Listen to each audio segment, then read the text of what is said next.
I'm gonna help you give the best gift ever. This is a guide on how to give the most unique, thoughtful gifts. If you suck at giving gifts, keep watching. And if you're good at giving gifts, keep watching because you might be inspired in ways you didn't expect. If you have people who are difficult to shop for, this will give you some ideas. First, I'm gonna go over the key principles of gift giving. Yes, this is a TED Talk. And then I'm gonna get into the gift guide. It's gonna be full of really unique, unusual gifts and ways you can tailor them to everyone. Let's go over the key principles of gift giving. How to be a good gift giver. Number one, unless you are super confident that your person is gonna like your gift, don't add clutter to their life. What does that mean? When in doubt, get something that they can eat or use up, something that will go away. Try not to get a thing that's gonna sit in their house and take up space, unless you know they're gonna love that thing, or it's a thing that they'll find really useful. The next rule is listen and keep notes. What I do is I listen to my loved ones year round, and if they mention something they really like or want, I write it down in a note. And then when it's time to give them a gift,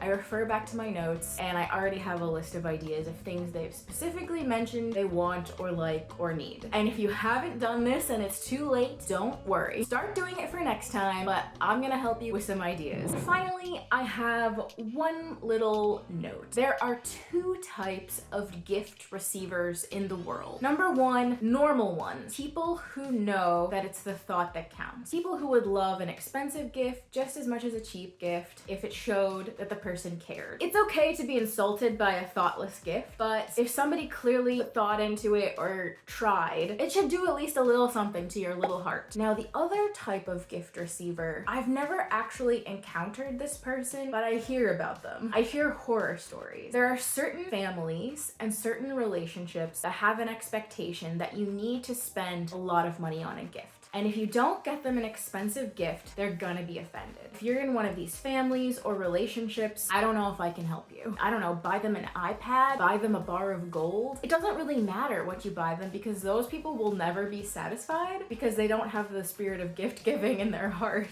Let's get into the gift guide. These gifts are mostly genderless. A lot of these gifts are relatively inexpensive. They can get more expensive. I've got something for every budget. I've got something for people you know well and for people you don't know at all. The beginning of this guide are going to be gifts that are pretty unique and unusual. A lot of vintage things, stuff you're gonna get from eBay, Etsy, Poshmark, Depop, those types of places. And then at the end of the guide, we're gonna have more modern, normal gifts. I'm gonna inspire you with a lot of unusual ideas. I feel like most gift guides always recommend whiskey stones. Nobody on planet Earth wants that as a gift. I promise you, there are no whiskey stones on this list.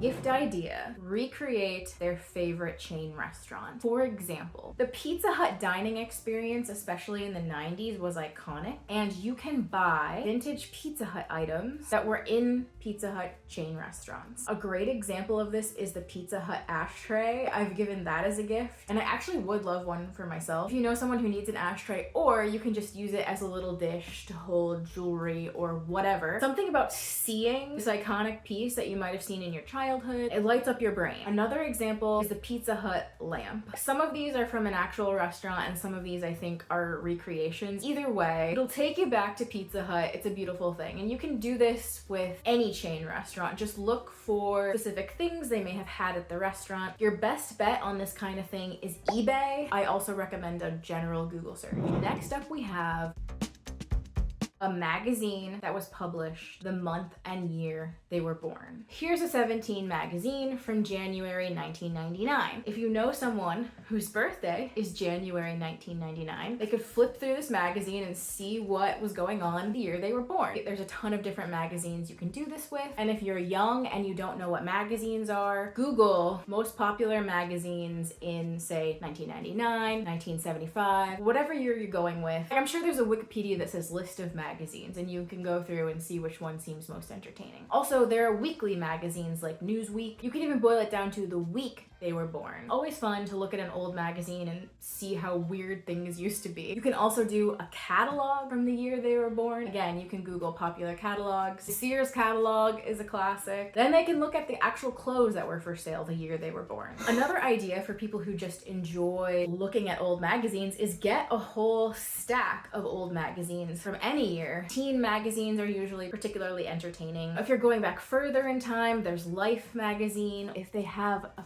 favorite celebrity, get an old magazine with their favorite celebrity on the cover. You might be surprised at how inexpensive it is. Let's say their favorite musical artist is Christina Aguilera. Look for early Christina Aguilera magazine covers. eBay is usually the best place to find vintage magazines. Next up, get a vintage game from their childhood. Hopefully one they enjoyed playing if you know that information. It's possible they still own this game from their childhood, but if you're confident they don't, this could be fun. You could get the modern version of the game, but they always change the games and make them worse. Uno has been really trendy lately with a lot of memes, and I found myself wanting to play again. I hadn't played since childhood, and I thought about buying a new deck, but they made the cards different. I wanted the cards to look how they looked when I was a kid, so I had to get a vintage Uno pack. I recently bought a vintage Guess Who game. I loved this game as a kid, and I feel like I didn't get to play it that much. I never owned it, so I bought myself a version. The thing about kids games like this is you can make up your own new rules, or you could turn it into a drinking game. You can spark that excitement in someone's mind by showing them something they loved when they were a kid. Next up, we have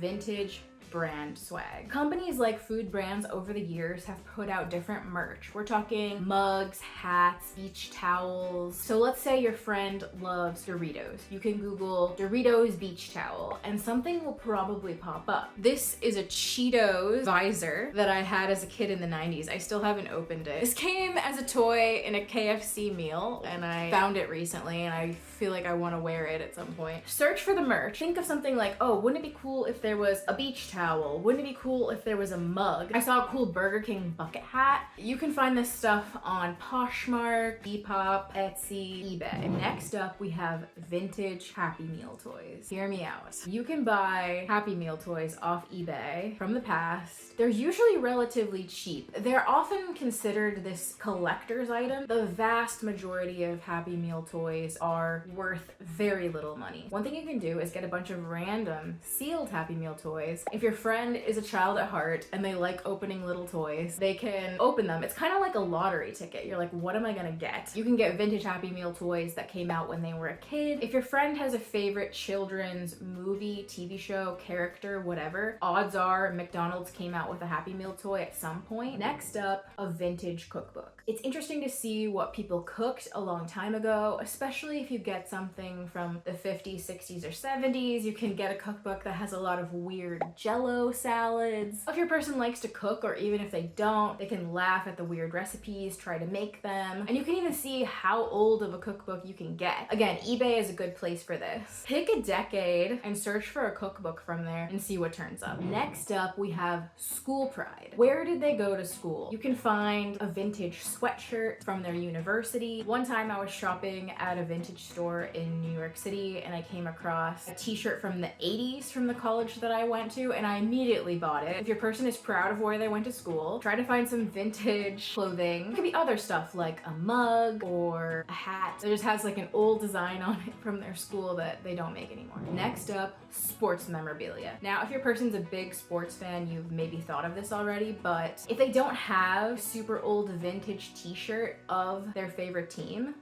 a lot of times you can find t-shirts that celebrate the time a team won a big championship back in the 70s, back in the 80s, that kind of thing. Next up, we have a weird vintage mug. One time I went to a flea market and I saw a mug that said Jabba with Jesus and it had a picture of Jesus drinking coffee and I wish I had bought it. I still think about it. This is one where you could just go to a flea market or a thrift store and try to find the silliest mug you can. There are some really weird ones, but the internet really opens up a whole world of unusual mugs. Next up, we have vintage stationery. On places like eBay, you can find brand new, never used, in the original packaging, stationery, a bunch of cards and envelopes from a long time ago. You can find some really interesting, unusual designs on vintage stationery. It's just a way to make an ordinary gift stationery a little more exciting because it's old and weird. Another thing you can do is you can get a stack of vintage postcards, and usually they will have stuff written on the back back, but if they enjoy weird vintage art, it's something that you can get for cheap that can be fun. Next up, we have weird vintage scarves. One of my favorite things to search is vintage horse scarf. The things that come up are hilarious, and you can find scarves that had political candidates on them from way back in the day. If you can think of anything, penguins, lollipops, umbrellas, anything you can think of, someone in the past made a weird scarf. This is more a gift for a fashion-y type person. Next up, we have vintage maps. You could get a map of where your person currently lives, where they used to live, a place they like to visit, and you could frame it, or you could get it printed onto coasters or tea towels or something like that. You can find an actual vintage map, or a lot of places will do a reproduction. Next up, stickers. These can be both vintage or modern. I was at a thrift store and I found these vintage stickers from the 80s that are so funny. It's just this very sad blue guy. I bought a stack of these and I've been giving them out as gifts. Search for vintage stickers or just browse modern stickers. Etsy's a good place where artists have a lot of funny, interesting stickers. If there's a favorite artist you follow on Instagram, you could see if they sell stickers. One thing I like to do with my friends, if we're not exchanging gifts for the holidays, is I like to send a card and stick a funny sticker in there. It's a way to give them something without it being a whole thing. Okay, this next one is for advanced gift giving. What is this person's favorite store? Or what was their favorite store when they were a kid/teenager? Find something from their favorite store from the years when they were a kid or a teenager. For example, when I was like 13, I loved shopping at Express at the mall. And I remember the shirt I really wanted, but I couldn't afford it. I recently found it online and I bought it for myself, and it was so exciting because I had this vintage Express shirt that was the exact shirt I wanted when I was 13. Now, you won't know the exact thing they wanted, but let's say they really loved a certain store or brand. Find a vintage thing from that store or brand from that era when they loved it. One store that has a very iconic reputation from the 90s is Contempo Casuals. So if you knew someone who thought Contempo Casuals was a really cool store, you could get something from there from the 90s. Limited 2 had a cult following. If your friend was obsessed with Limited 2, get some vintage Limited 2 from the era when they were obsessed with it. And again, you can look on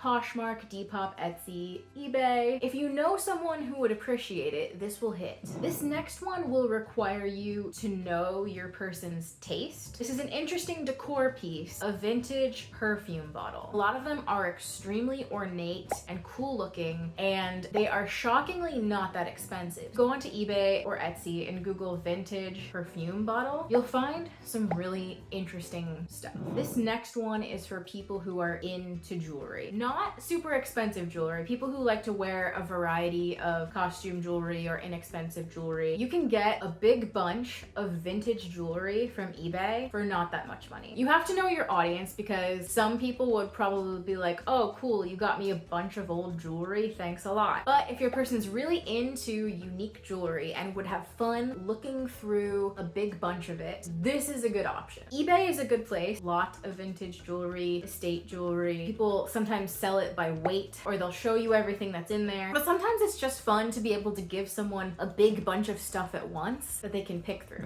This is a weird one. If you know someone who's into jewelry and is into unusual jewelry, you can buy somebody's old class ring off of eBay, and you can get one that has your person's birthstone, or the person graduated the year they were born. So let's say your friend was born in 1995, you can get someone's class ring from the class of 1995. They're just kind of cool looking, and they're relatively inexpensive on eBay. You don't need to know their ring size. If the person likes to wear a necklace, you could put it on a string for them to wear, or they could display it as a decor piece. This one's a little bit creepy and weird, but it can be fun. Get somebody's old yearbook from the year they were born. Let's say your friend's born in 1995. Get a yearbook from the class of 1995. Then you'll see what were the hairstyles, what were people doing back in 1995. That provides a snapshot of what life was like when they were born. Another idea is you can buy a collection of love letters off of eBay. If you know your person is into history, or they just like snooping in other people's business, or they like love, get a collection collection of love letters off of eBay. Just search for antique handwritten love letters. There's a lot of options, and then you can read someone's old love letters. Now we're moving on to the portion of the gift guide with new modern stuff. We're gonna start with food. I still think the best gift is food. The first food gift is a fancy version of their favorite food. If they like coffee, get a super fancy, expensive coffee. If they like licorice, you can get artisanal gourmet licorice. Another option, if you know your person's favorite food or snack, just get a really large quantity of their favorite snack. So let's say they love gummy bears. Get like 30 bags of their favorite gummy bears. Obviously gummy bears aren't expensive, but you know they're gonna like it, and there's something exciting about just seeing a bunch of your favorite thing at once. This next idea is really exciting to me, and if someone gave this to me, I would freak out. And I also really want to give this to someone because I think it would be so fun to put together a childhood food gift basket. All the foods they ate as a child that you feel like you shouldn't eat anymore. Fruit by the foot, Gushers, fruit roll-ups, box of Kraft macaroni and cheese, handy snacks, can of SpaghettiOs, Capri Sun. Get every fun food for children that's all processed and terrible and put it in one place. Your brain will just light up with childhood joy. This next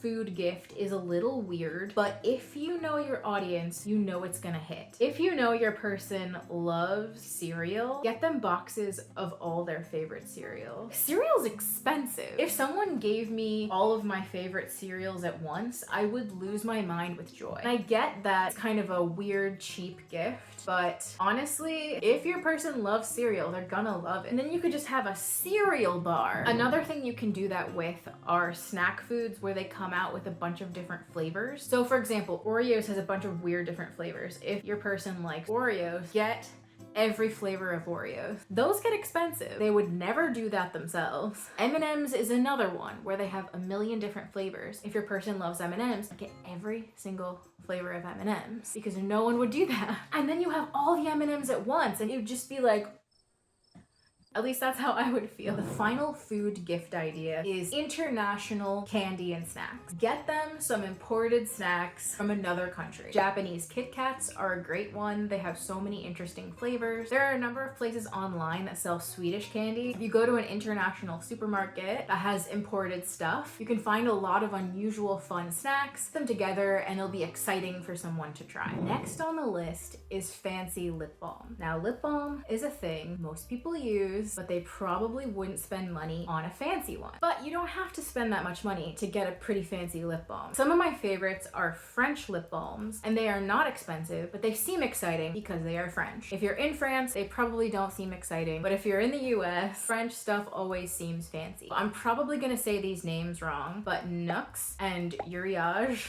are my two favorite brands of lip balm. You can get them online. Your person will be excited to upgrade this very basic product. This next gift is for someone who likes fragrance. It's almost impossible to choose a fragrance for someone else because that's a highly personal thing. But what you can do is get a perfume sampler. And the best thing about this is you can get one from an expensive brand, and it's not that expensive because it's a bunch of tiny tubes of all their different scents. So then your person can just experiment and smell all their different scents in the privacy of their own home. Some expensive perfume brands that do this, I think most do actually. Le Labo and Diptyque are a few examples. My favorite perfume brand is called Dead Cool, and they have unisex fragrances, and they do the little sampler packs. Another of my favorite perfume brands is Riddle Oil, and they do the little sampler packs. It's a way you can buy perfume for a perfume lover without knowing specifically what scent they like. They can just figure it out themselves. This next one is controversial. Socks. Now I know socks are considered one of the worst gifts ever, but in reality, they can be a great gift. I often ask for socks. There's something very nice about slipping on a really nice pair of socks, and it is one of those things that you need, but probably wouldn't want to spend a lot of money on yourself. My favorite brand of socks right now is American Trench. They have a lot of the retro stripes styles, and it's just like a really